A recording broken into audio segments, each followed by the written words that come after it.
Hello everyone.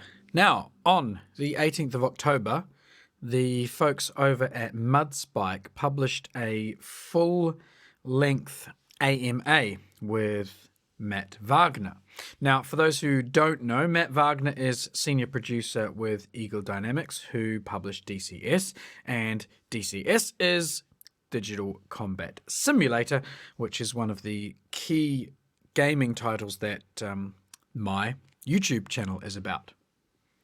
Now, I've read through the article that they published on Mudspike a couple of times now, and I thought it would be quite a good idea to do some critical analysis of the content of that article. I want to keep the scope of this analysis limited to DCS World War II, though, and most people should probably realize by now that this is one of the kind of key focus areas of my channel in particular, and that is the DCS World War II stuff.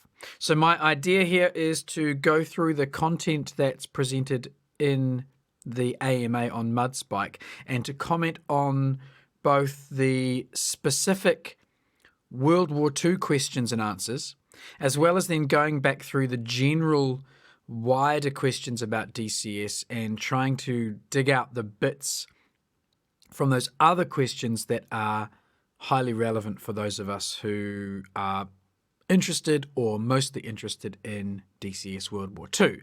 So let's start off by looking at the specific World War II questions, and then we'll move back to the first half of the article where the general DCS questions and answers are. If you load the link to the article, you'll find you have to scroll down quite far before you get to the specific World War II content. It's about half to two-thirds of the way down the article. So the first question I spotted that I wanted to talk about, Mudspike asked the following: what are the plans for DCS World War II after the P-47 and the ME-262 have been completed? Now, firstly, viewers of this channel should know already that the answer to part of this question has already been given in the past, and in fact the question itself is possibly based on a premise which has some gaps in the middle of it, because we know now, and we have known for some time, that the Mosquito will be worked on, and we also have known since at least last month that the Mosquito is in fact slated for release after the P-47 but before the 262. Now, Matt Wagner has quite a few points in his reply to this question, and there are some other comments later in the AMA which further clarify his answer. So I'm going to try and kind of rattle through all the relevant content I could find that relates to this first introductory question. Now, we know that the P-47 is the first one to be released, and Matt has actually given an estimated release date for that now. He is claiming that they are looking to release the P-47 in Q1 of 2020, so that's January, February, or March next year. I personally am picking March, and in fact, I'm going to go all in and say March 31st, right at the end of their deadline, and to be more specific, I would add a 2-week or more delay just for the sake of consistency. So I'm saying it's actually going to arrive in Q2 sometime after the March 31st deadline. Now, Matt also confirms once again, as we just discussed, that the Mozzie will be the next flyable module to be released.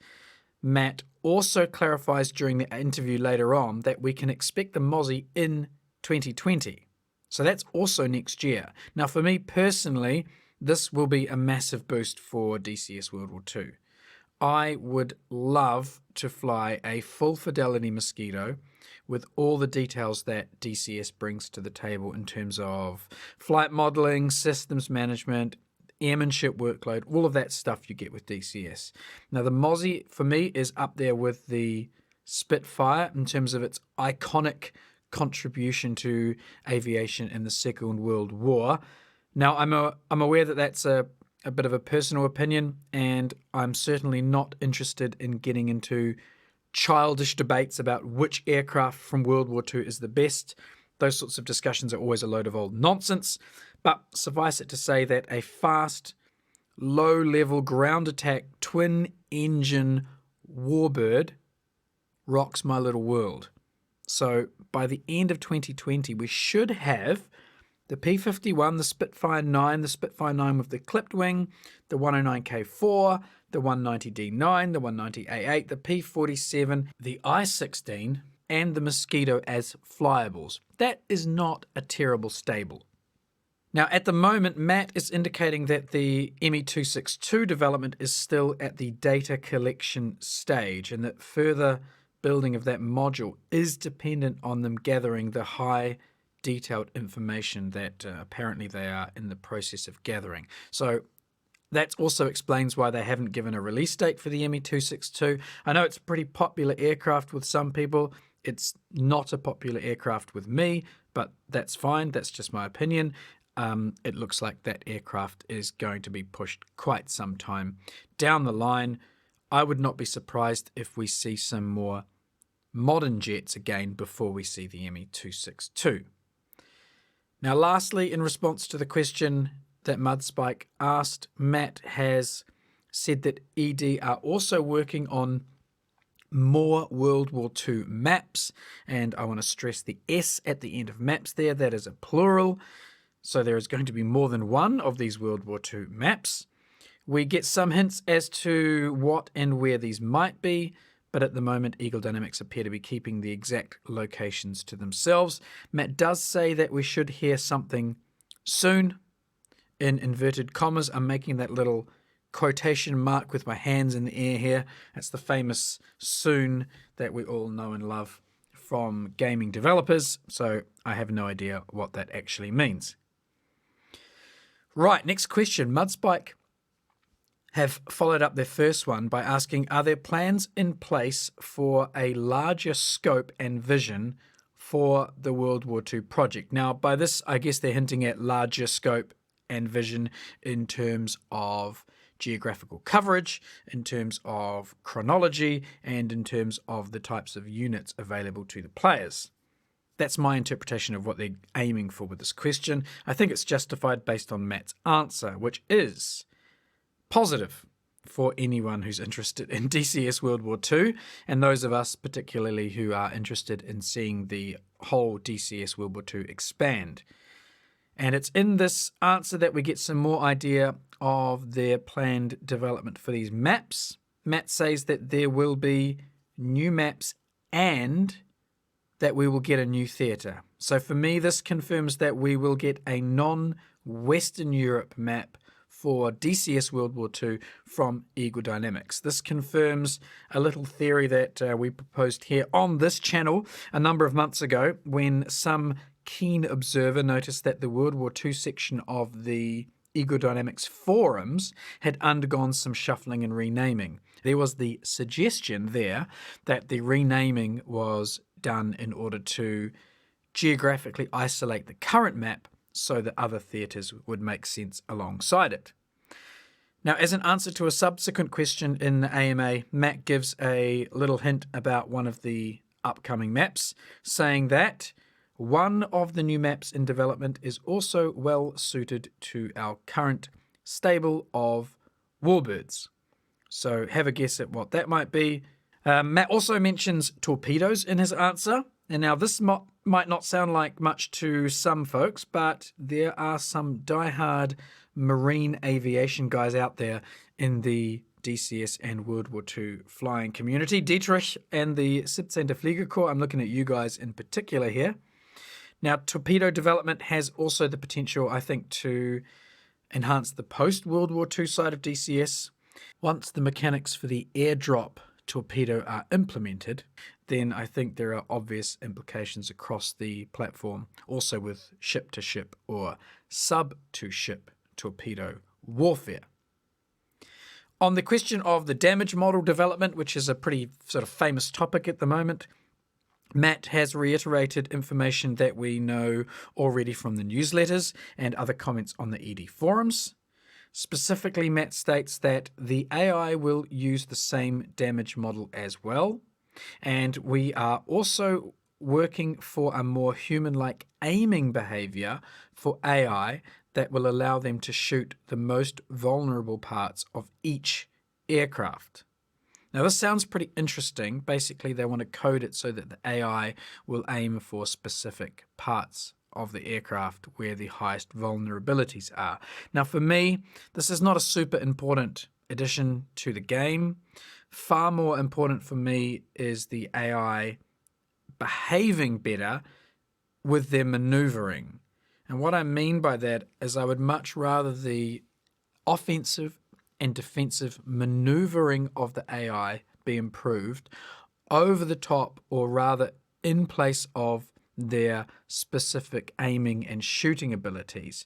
As my recent AI dogfight videos show, World War II combat sims generally are let down a lot by AI that fails to perform basic maneuvering in combat, and they seem often to lack complete understanding of the situation that the AI is in.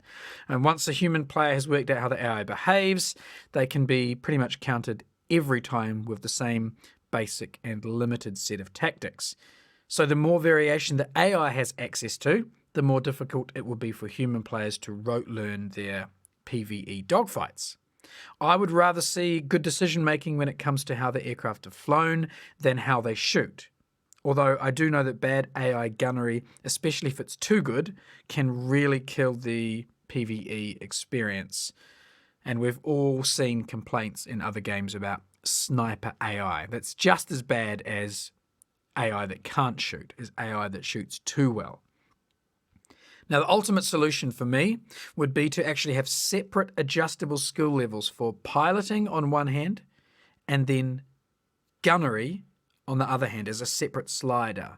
So what I would be able to do then is, say, have a pilot who's very good at flying the airplane, but perhaps is not a very good shot, and then have another AI pilot who's perhaps an average at maneuvering the aircraft, but if he does manage to get into a shooting position, he's actually a very good shot. So we can have variation between those two values of how good the AI flies and how good a marksman they are. Okay, there's still a couple of questions I have around some of the stuff that's already been asked. One of the ones that's burning in my mind relates to the Mosquito, and the question is, will the Mozzie have multi-crew? I think having a navigator in the Mozzie would be pretty amazing, even if the navigator doesn't necessarily do much in terms of actually flying the aeroplane. And secondly, I'd love to know when we can expect this damage model. I think there's still a lot of hope that the damage model will be out in 2019, but we're now starting to run out of time. So I think it would be good to know if that is planned for this year, or we won't see it until next year. So that covers, I guess, the direct World War II questions and answers, and I have collapsed some of the content from a number of questions into my ramble there. I now want to go back through some of the general questions about DCS and just highlight a few of the things which I think have particular applicability for the Warbirds environment. So Mudspike have quoted Nick Gray, who is one of the owners of the whole DCS project via the Fighter Collection. And Nick Gray has mentioned, according to Mudspike, that more than 50% of the ED staff are actually working on non-module related items. So this is basically development of the core DCS platform. And there are a few bullet points. There's about 15 bullets here of stuff that is being worked on. Some of this is completely related to the modern aircraft only, but there are quite a few of these little items here which will be important for the World War II theatre, so let's discuss some of those here. There is a new terrain engine being worked on. Not entirely sure what that means, whether that is a reference to Vulkan API, or if this is a reference to how they build the terrains or how the terrains are rendered. I'm not entirely sure, but it certainly looks like that will improve maps, shall we say. There is reiteration of Eagle Dynamics' attention to developing a dynamic campaign. I am hoping that this technology will also be applied to the World War II scenarios. Obviously, all the values will have to be different for World War II. Things like fuel availability, the types of ammunitions, all this sort of stuff is going to have to be adapted if that dynamic campaign is to be applied to the warbirds. So we're yet to see what that means for warbirds. It seems like they are largely focused on the modern jets with that. We can expect a new graphics engine. Now, I'm 99% sure this is a reference to the Vulkan API, which we don't really know when we will see that. And there's also mention of improved night lighting. This is sorely needed. This would be really nice. I can just imagine flying around in that Mosquito at night. Would be wonderful. There's also mention in this list of improving the weather. Now, we know that they've been talking about updating the clouds, but there's also mentions of thermals and humidity and some other atmospheric factors which I've not really seen present in any sim. Even the aviation sims aren't really doing a good job of that at this point. So it will be interesting to see where Eagle Dynamics go with those items. They're talking about improving the effects, which is work we've known has been ongoing for a while, and the integrated VoIP. So voice over IP, radio comms integrated into the game. This is apparently going to be a 3-phase process, first releasing single channels for each of the sides involved on the map, then having the ability for players or servers to set up multiple sub-channels, and then apparently they are looking long-term to integrate the VoIP with the radios in the aircraft. This will basically replace SRS radio, which is a fantastic tool, but it unfortunately is a third-party application. Having this integrated into the game is, in my opinion, necessary. There is mention, of course, of the AI improvements, and I'm guessing this will include some maneuvering as well. They are going to update the replay system, which is great for those of us who make tracks, make videos, who like to look over their combat afterwards. Being able to rewind and fast forward and do all sorts of other things with that replay system would be great. They are talking about improved unit visibility. Hurrah! So many people have complained about the visibility of aerial contacts in DCS, and as I've shown before on this channel, there are quite marked differences between contact visibility when you vary your resolution. And if anything, that should be resolved. That increasing your resolution should not make it harder for you to see other aircraft. They're improving the sound engine, they are improving the network code, and other more confidential aspects. So of all this list of items, there's, I don't know, I could count them now, but I can't be bothered. I would say 75% of them have direct applicability for the World War II stuff. So that's all pretty promising. Unfortunately, no release dates attached to any of this, so we could all be dead by the time this is released. So that concludes my summary of this pretty interesting AMA or interview, whatever you want to call it, with Matt Wagner from the guys over at Mudspike. The link to the full interview will, of course, be in the video description below. I imagine most people have probably seen this already, or most people who are interested in this topic have seen this already. But I thought it might be interesting to cast a bit of a critical eye over this and then to focus in on the World War II stuff, which is my particular little area of interest with this game. As usual, everyone, I hope it was interesting, and happy hunting to you all, and I will see you up there.